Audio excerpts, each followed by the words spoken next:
ഹോശേയ പ്രവാചകന്റെ പുസ്തകം 12-ാം അധ്യായത്തിലേക്ക് കടന്നു വരുമ്പോൾ വചനം ശക്തിയോടെ വിളിച്ചു പറയുകയാണ്, യാക്കോബ് ബേഥേലിൽ വെച്ച് കരഞ്ഞ് അവനോട് അപേക്ഷിച്ചു. എന്താണ് യാക്കോബ് കരഞ്ഞത് എന്നറിയാൻ ഉൽപ്പത്തി പുസ്തകം 32-ാമത്തെ അധ്യായത്തിലേക്ക് നോക്കണം. അവിടെ പറയുന്ന കാര്യം നമുക്ക് വ്യക്തമാണ്. നീ എന്നെ അനുഗ്രഹിച്ചിട്ടല്ലാതെ ഞാൻ നിന്നെ വിടുകയില്ല.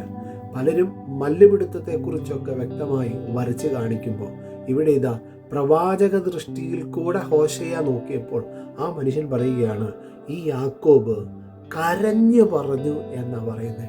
അങ്ങനെയാണെങ്കിൽ മാതാവേ, പിതാവേ, സഹോദരങ്ങളെ, എന്നെ ഇന്ന് കേൾക്കുന്ന വ്യക്തി ജീവിതമേ, നിന്റെ കണ്ണുനീർ അതൊരു ഇൻവെസ്റ്റ്മെന്റ്, അത് കർത്താവിൻ്റെ സന്നിധിയിൽ തുരുത്തിയിൽ ആക്കി വെക്കുകയാണ്. കർത്താവിൻ്റെ കയ്യിൽ ശേഖരിക്കപ്പെട്ടിരിക്കുന്ന ആ കണ്ണുനീരിന് യഥാർത്ഥമായ പ്രതിഫലം ലഭിക്കാതെ പോകയില്ല. അതാണ് വചനം ശക്തമായി വിളിച്ചു പറയുന്നത്. വചനം ഇങ്ങനെ പറയുന്നു, കരയുന്ന കാക്ക കുഞ്ഞുങ്ങൾക്ക് അതതിൻ്റെ ആഹാരത്തെ വ്യക്തമായി പകർന്നു കൊടുക്കുന്ന ഒരു നല്ല ദൈവമുണ്ട് എന്ന്. അങ്ങനെയാണെങ്കിൽ ഈ ദിവസങ്ങളിൽ നമ്മൾ കർത്തൻ്റെ സന്നിധിയിൽ ചേർന്ന് നിന്നിട്ടൊന്നും പറയാൻ കഴിയുമോ, എൻ്റെ കണ്ണുനീര് കാണുന്ന ഒരു ദൈവമുണ്ട്. എൻ്റെ ഭാഷയിൽ ലേശം കൂടെ ആത്മാർത്ഥത്തിൽ പറഞ്ഞാൽ, എൻ്റെ കണ്ണുനീര് കാണുന്ന എൻ്റെ ഒരു സൃഷ്ടിതാവ് അല്ലെങ്കിൽ എൻ്റെ ഒരു അപ്പനുണ്ട് എന്ന്. നിൻ്റെ വീടിൻ്റെ മുറ്റത്തുള്ള മരത്തിലിരുന്ന് കരയുന്ന ആ കാക്കക്കുഞ്ഞുങ്ങൾക്ക് വേണ്ടി ദൈവം വ്യക്തമായൊരു മെനു ഉണ്ടാക്കി വെച്ചിട്ടുണ്ട് എങ്കിൽ വീട്ടിനകത്തിൽ കർത്തൻ്റെ സന്നിധിയിൽ വിവിധങ്ങളായ വിഷയത്തിന് വേണ്ടി കരയുന്ന കുഞ്ഞെ, നിൻ്റെ ജീവിതത്തിൽ എത്രയോ ശ്രേഷ്ഠമായ വിടുതലായിരിക്കും കർത്താവ് കരുതി വച്ചിരിക്കുന്നത്. അതുകൊണ്ട് ഈ വചനത്തെ യഥാർത്ഥമായി വിശ്വസിച്ചിട്ട് പറ, എൻ്റെ കണ്ണുനീര് കാണുകയും ഞാൻ പറയുന്ന വിഷയത്തിൻ്റെ മുമ്പിൽ ഞാൻ കർത്തൻ്റെ സന്നിധിയിൽ രഹസ്യത്തിലാകട്ടെ പരസ്യത്തിലാകട്ടെ വചനത്തിൻ്റെ ഏതെങ്കിലും ഒരു താളിലോ അല്ലെങ്കിൽ പുറകുഭാഗത്തോ എഴുതി വെച്ച് പ്രാർത്ഥിക്കുന്ന, കൈവച്ച് പ്രാർത്ഥിക്കുന്ന വിഷയത്തിൻ്റെ മേൽ കർത്താവ് മറുപടി തരാതെ പോകുമോ? ഇല്ല. ലേശമൊന്ന് താമസിച്ചാലും ഭാരപ്പെടരുത്. ദൈവത്തിൻ്റെ മഹത്വമുള്ള ഭുജം ആ വിഷയത്തിനകത്തിൽ ഇറങ്ങി വരും.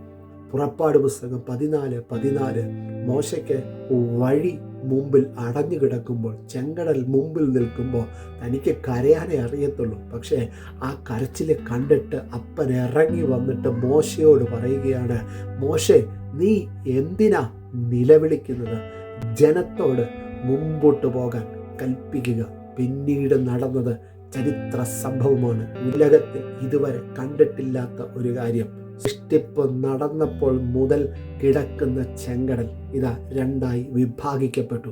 എങ്ങനെ?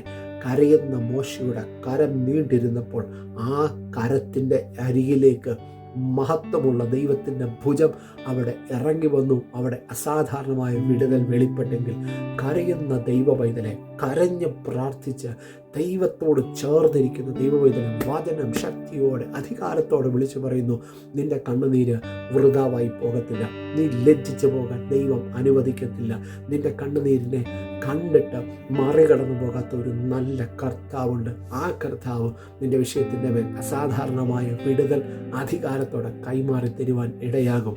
നീ മറ്റുള്ളവരുടെ മുമ്പിൽ ലജ്ജയായി തീരുവാൻ ഇടയാകത്തില്ല. കണ്ണുനീരിന് വ്യക്തമായ പ്രതിഫലത്തെ തന്നു മാനിക്കുന്ന ഒരു നല്ല കർത്താവ് നിനക്ക് വേണ്ടി ഇറങ്ങി വരും. ആ വചനത്തെ യഥാർത്ഥമായി വിശ്വസിക്കുക. അസാധാരണമായ വിടുതലിനെ സ്വീകരിക്കുക. നീ ഒരു അത്ഭുതമായി തീരും. എഴുതി വെച്ച വിഷയങ്ങൾ ഒന്നും വിട്ടുപോകത്തില്ല. അക്കമിട്ട് കർത്താവ് മറുപടി തന്നിരിക്കും. അതുകൊണ്ട് വചനത്തെ വിശ്വസിച്ച് ആമീൻ വിളിച്ചു പറ. അത്ഭുതകരമായ ദൈവപ്രവൃത്തിയെ സ്വീകരിക്കുക. എൻ്റെ അപ്പൻ എനിക്ക് വേണ്ടി ഇറങ്ങി വരും. അതുതന്നെ വിശ്വസിക്കുക. ദൈവിക വചനത്തെ വിശ്വസിച്ച് മുമ്പോട്ട് പോകുക. അത്ഭുതകരമായ വഴികൾ നിൻ്റെ ജീവിതത്തിൻ്റെ മുമ്പിൽ തുറക്കപ്പെട്ടിരിക്കും. അതാണ് വചനത്തിൻ്റെ ശക്തി. അതുകൊണ്ട് കർത്താവ് നിങ്ങളെ അനുഗ്രഹിക്കും. I bless you in Jesus name. Amen.